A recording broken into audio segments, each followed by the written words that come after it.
Hello again, and welcome to Fired Up. I'm your host for the show, Bob Irwin, broadcasting from Rigel Studios here in Las Vegas, Nevada.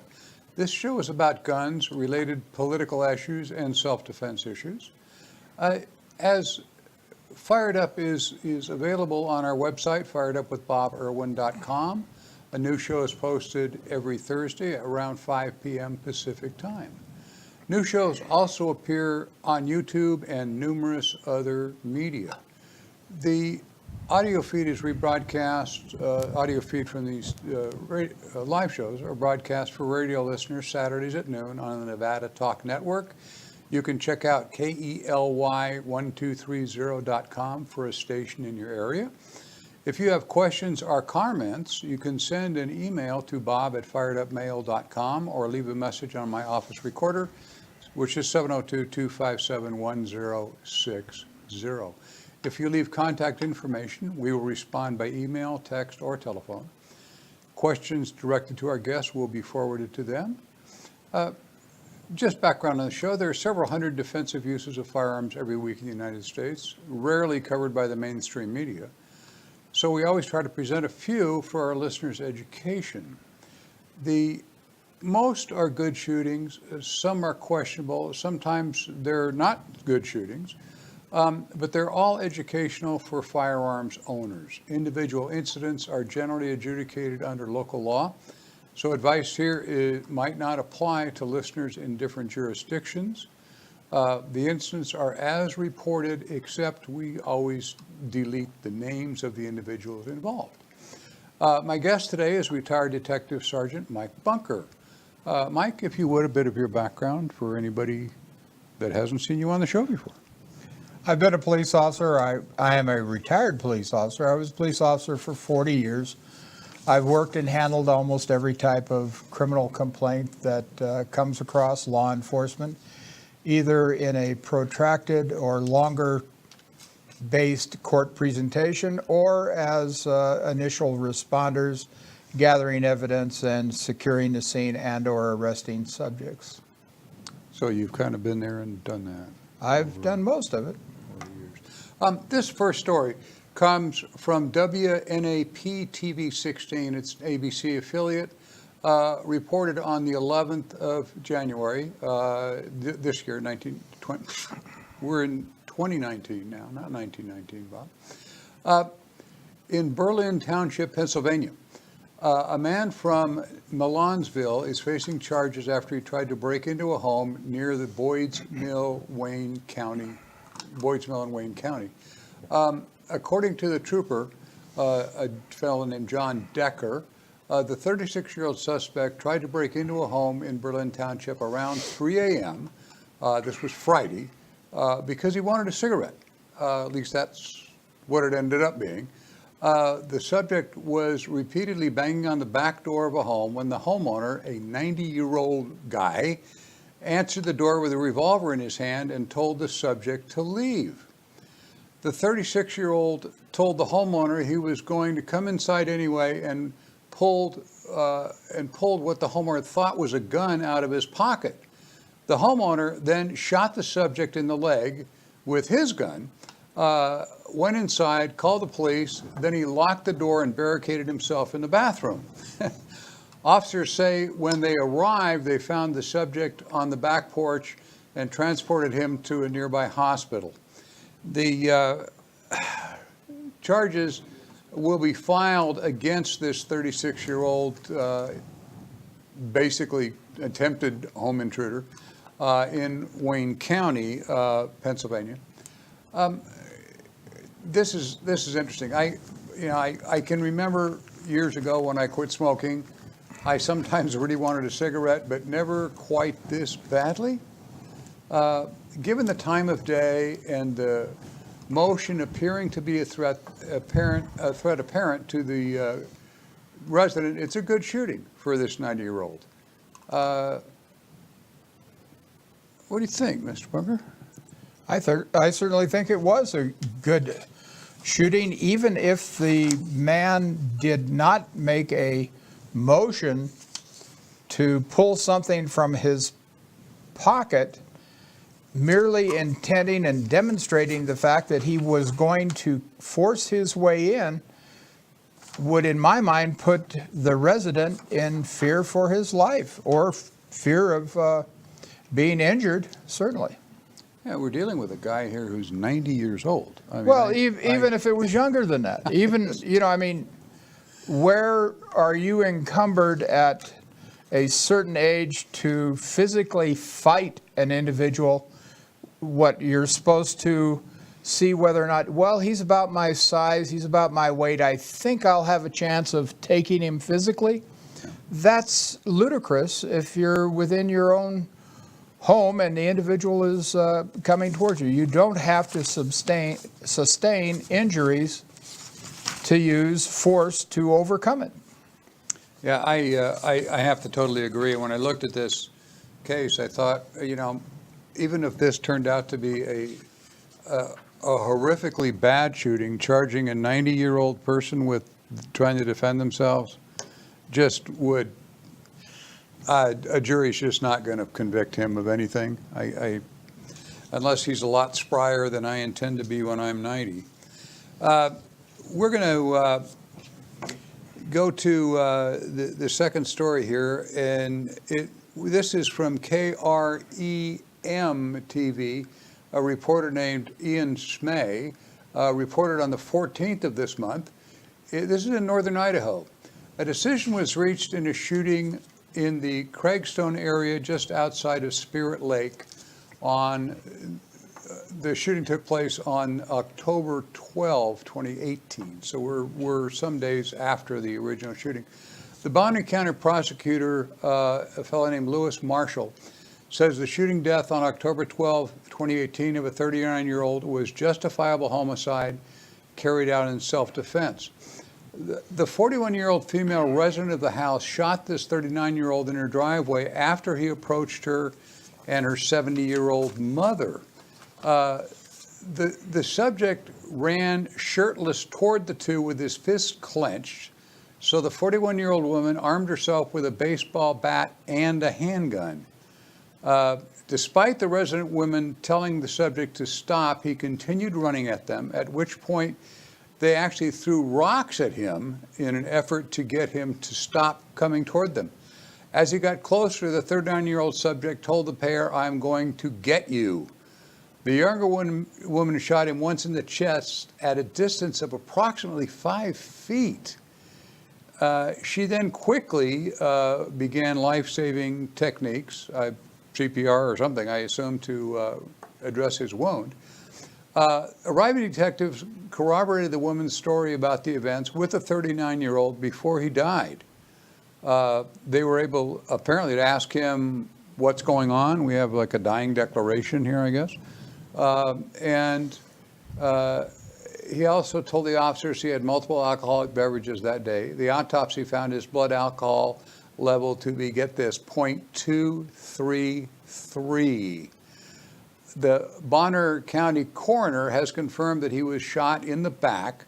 The family said that is something they believe is essential in showing what he did he wasn't the aggressor. The woman wasn't the aggressor. The decedent's family claims another factor at play: race. The shooter and her mother are black. The deceased family thinks the woman is stereotyped him as a racist skinhead. The reverse of what you would think normally goes on.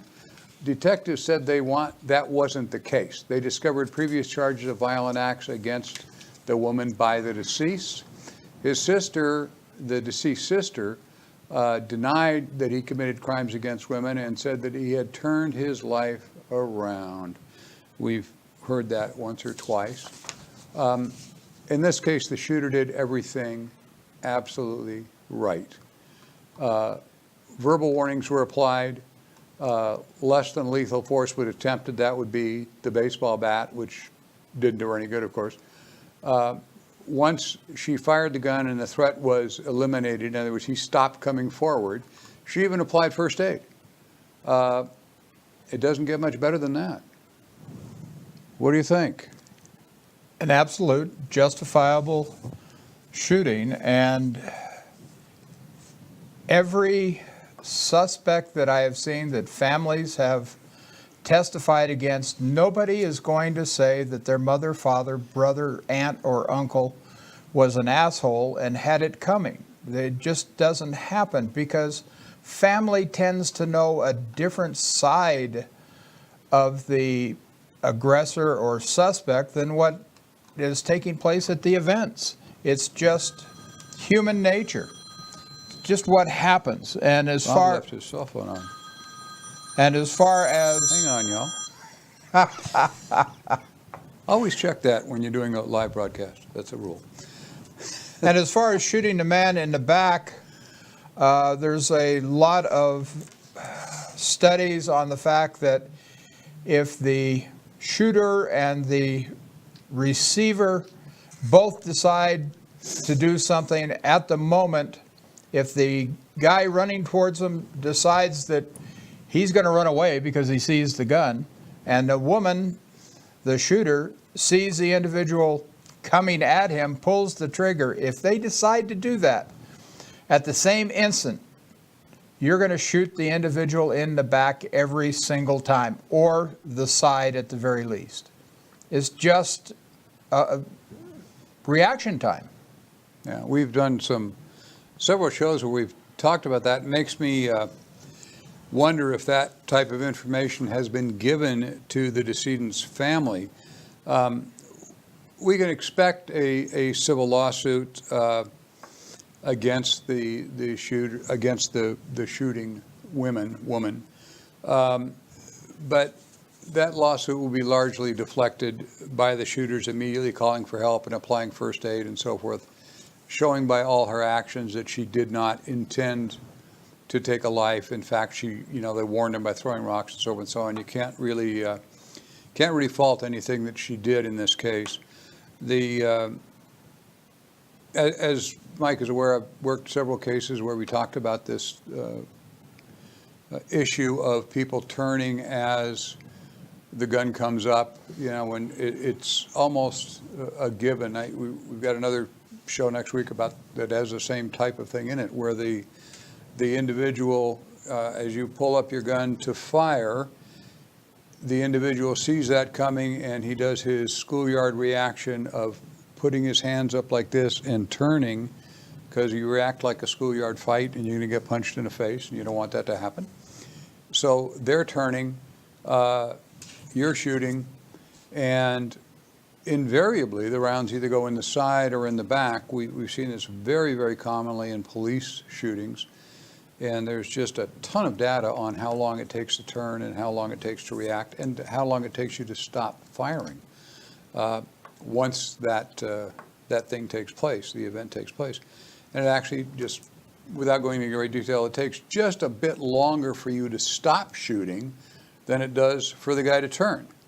So if everybody's of the same agility and age and reaction speed, you hit him in the side or in the back virtually every time.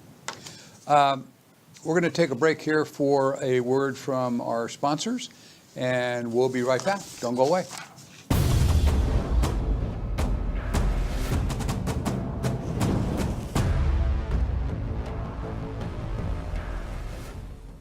My name is Jerry Creed, and I'm a gun trust attorney. If you want to own an NFA firearm, a gun trust is a great way to own it because it allows multiple people to lawfully possess a firearm instead of just a single individual.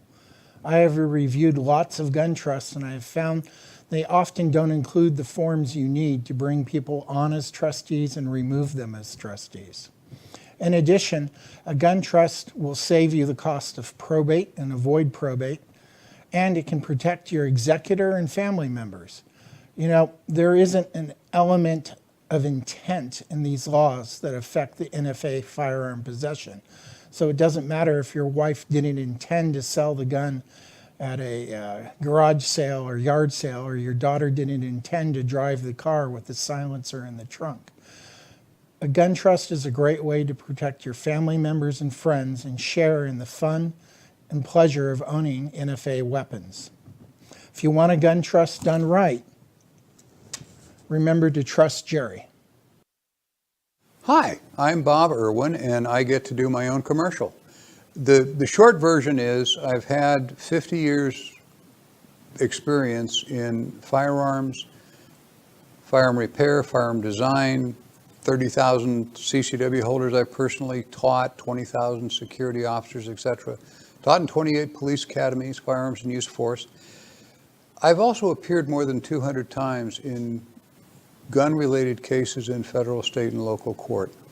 I wrote this book, The Reality of Armed Self-Defense, because it answers virtually all the questions that I get every time I talk to people, answers questions that come in the emails. It will tell you what you need to know to keep yourself out of prison if you get involved in a self-defense shooting case, keep from losing your house in a civil lawsuit. There are lots of things I've learned over these years and watched people make a lot of mistakes. This book will save you a lot. If you purchase one, read through it, I'm sure you will find it enlightening. And it'll save me a lot of time on these shows trying to explain to people what they did wrong and what they shouldn't have done and so forth and so on. So you can buy it by sending me the funds at the address below, bob@firedupmail.com, or leave a message on my phone number there, which is 702-257-1060. I will return your calls and tell you where to mail the money and so forth and so on. They're available on my website also, which is attached to this regular show. Cost is $15. I said add for postage if you live outside the immediate 50 states. And I will get it to you first class mail. Thank you for listening. This book will save you a lot of hassle. Thanks.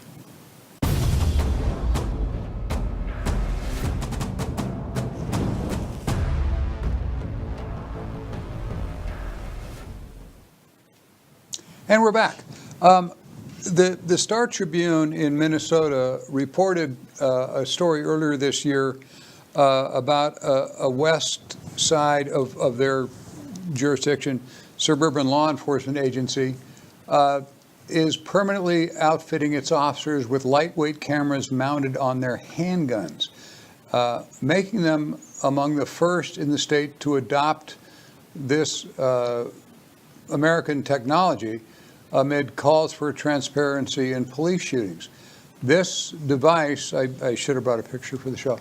It looks like a laser, a flashlight. Did you mount on a handgun, which we've all commonly seen? The general outline is they weigh around 3 ounces. They're 3 inches long, and it clips to the front of the trigger guard and activates video and audio as soon as the officer pulls his gun from the holster. The holster is part of the system. As soon as you pull it out, the video starts less than a second after you pull the thing out, and the audio starts. It has a flashlight, this particular company. There's several manufacturers now.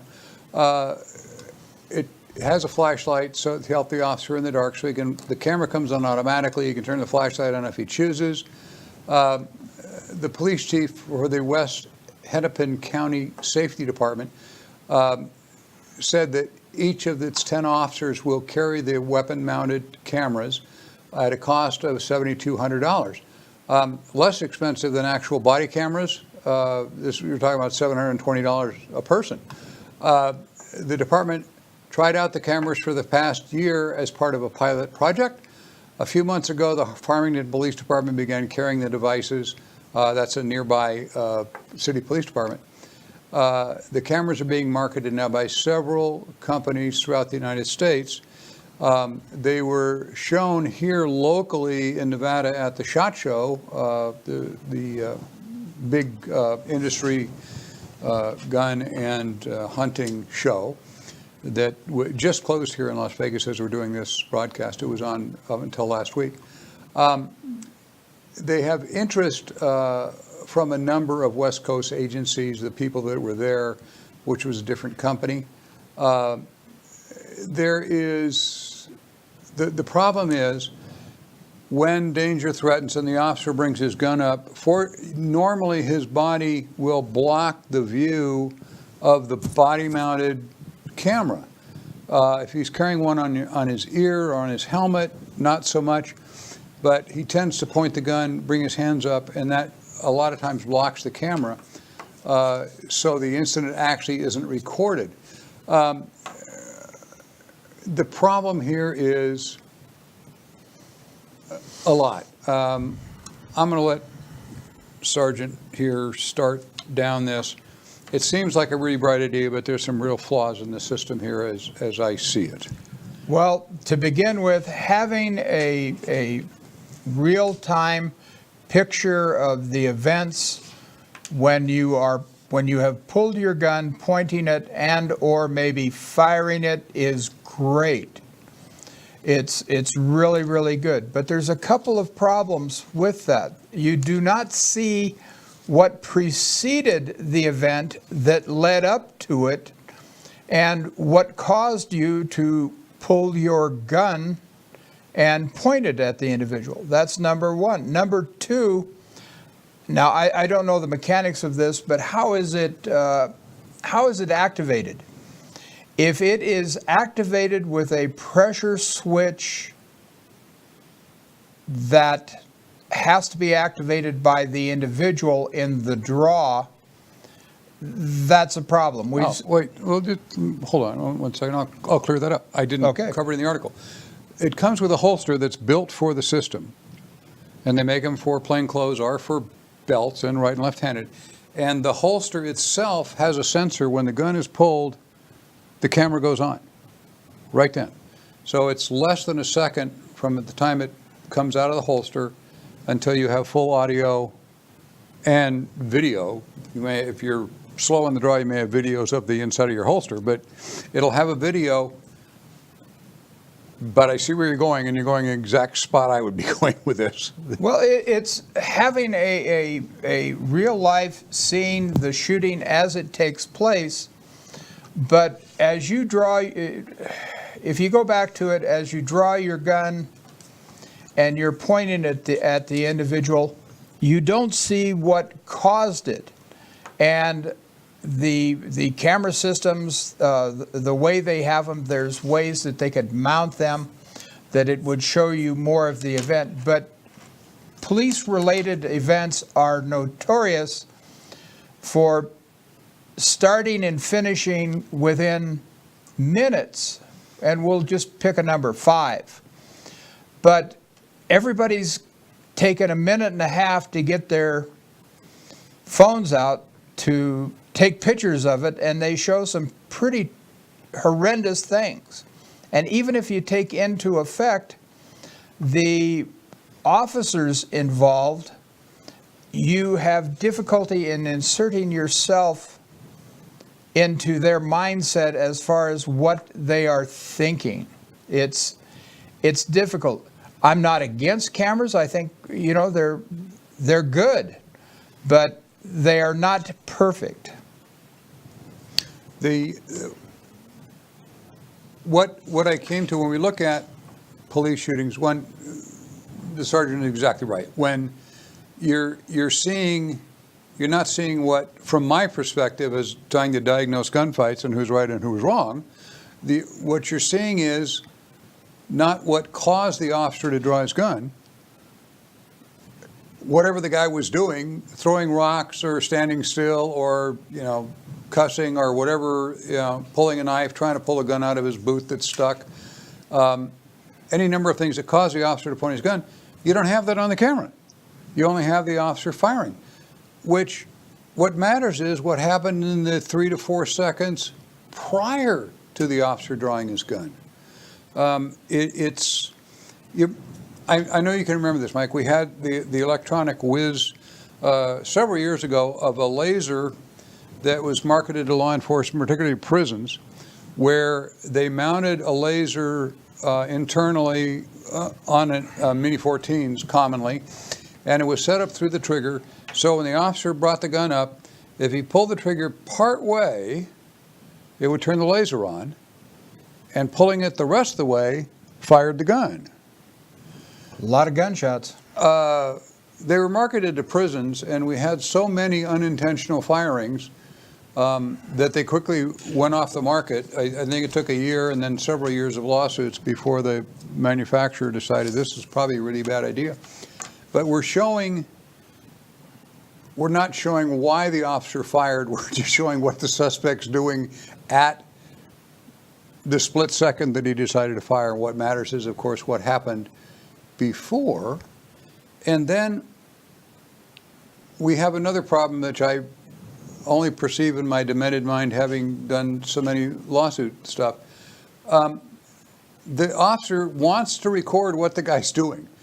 So he pulls his gun to begin recording the guy. And let's say, in this case, the guy is John Q. Straight citizen with a concealed weapon permit. He hasn't done anything wrong. He sees the officer start to shoot him, and he returns fire. Oh, but the officer says, I was only pulling my gun to take your picture. There's just a myriad of things can go wrong. Well, there's a couple of other factors that you've got to consider, and they're kind of mundane. But, okay, $7,200 for 10 officers is not bad. That's as opposed to the cost for cameras. But if you add that to a larger police department similar to, Las Vegas Metropolitan Police Department, Henderson, North Las Vegas, where they have hundreds, in Metro's case, thousands of employees, that becomes quite expensive. And secondly, I don't know how these attach to the guns. If they attach to the front of the gun and the gun has the necessary rails for it to slide on, that's good. But if they do not have rails on the semi-automatic, it does not have a secure lock to the frame. Yeah, I from what I've read, and I say I erred by not bringing a picture of the darn thing. They generally go on the rail guns, and you can't put them on a gun that doesn't have a rail. They advertise they have to be drilled. If it's a revolver, you have to drill the barrel to make an attachment for it and so forth. That's what I want them to do with my $700 gun, is make it worthless for resale. Yeah. It's always the dollars that matter, you know. But I can just, it's a great idea. I can just see a lot of going on with it. We're about out of time. I want to remind you, please, to check our website, firedupwithboberwin.com. It has our recent shows on it. Older ones are being added. The commercials keep us on the air, so please patronize our sponsors. Capitalism wins every time. We'll be back next Thursday on YouTube and lots of other media. When you're watching the show on one of those medias, always please hit subscribe, and then the new show will come to you Thursday evening. We put them out generally at about 5 in the evening every Thursday. Share the broadcast with your friends if you would. We have our new line of logo merchandise coming out. That is our version of capitalism. You can find that at Fired Up with Bob Irwin Store. Fired Up with Bob Irwin and the word store.com. Thanks for listening. We'll be back in a week. Have a great week.